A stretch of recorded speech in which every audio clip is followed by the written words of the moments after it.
July August গণ অভ্যুত্থানে আহতদের মানসিক স্বাস্থ্য সুরক্ষায় জগন্নাথ বিশ্ববিদ্যালয়ে কর্মশালার আয়োজন করে সফরন ফাউন্ডেশন।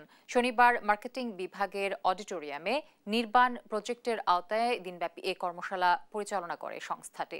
কর্মশালায় জুলাই অভ্যুত্থানের সময় আহত ও গ্রেফতার অংশগ্রহণকারীদের ওপর মানসিক ট্রমার দীর্ঘস্থায়ী প্রভাব এবং তার থেকে উত্তরণের পথ নিয়ে আলোচনা করা হয়। সেই সঙ্গে মানসিক স্বাস্থ্য সুরক্ষায় বিশেষজ্ঞরা তাদের গবেষণা, অভিজ্ঞতা সহ নানা কৌশল তুলে ধরেন। এ সময় বিশেষজ্ঞরা ট্রমা থেকে মুক্তির জন্য নিজের যন্ত্রণার অভিজ্ঞতা লিখে রাখা সহ নানা কৌশল অবলম্বনের পরামর্শ দেন। বাংলাদেশের হিস্ট্রিতে যদি তাকান, যত কিছু হয়েছে সব ইউনিভার্সিটি স্টুডেন্টরা করেছে। আপনাদের কেমন কিছু স্কিল, এমন কিছু নলেজ, এমন কিছু প্র্যাকটিস যদি আমরা আপনাদেরকে শিখিয়ে দিতে পারি, এই টুলগুলো ব্যবহার করে আপনাদের যে এক্সিস্টিং ট্রমাটা আছে, যে মেন্টাল ট্রমার মধ্য দিয়ে যাচ্ছেন, সেটা থেকে আপনি কিভাবে বেরিয়ে আসতে পারেন।